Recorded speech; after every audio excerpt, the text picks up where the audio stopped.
بسم الله الرحمن الرحيم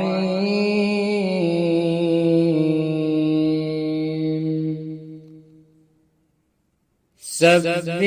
اسم ربك الأعلى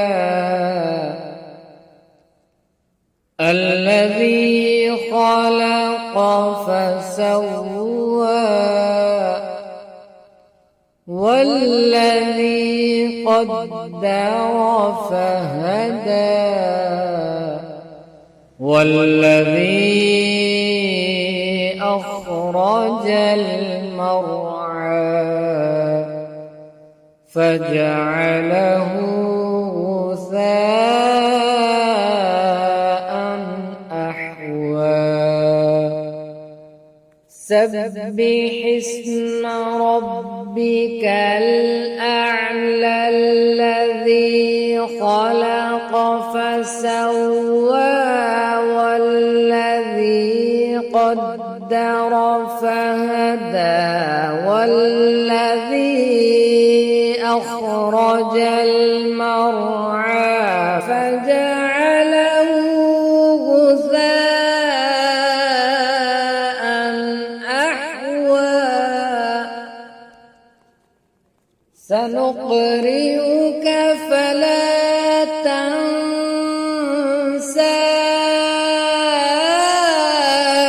إلا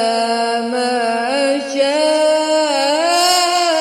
شاء الله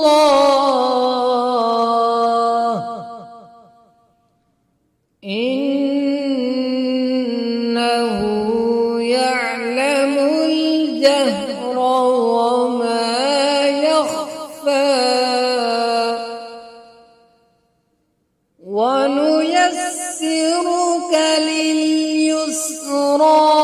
فذكر إن نفعت الذكرى سيذكر من يخشى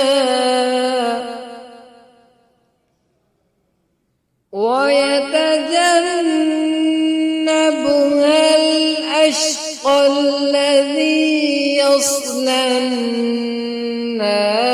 الكبرى ثم لا يموت فيها ولا يحيا قد أفلح من تزكى وذكر اسم ربه فصلى بل تؤثرون الحياة الدنيا والآخرة خير وأبقى إن هذا لفي الصحف الأولى صحف إبراهيم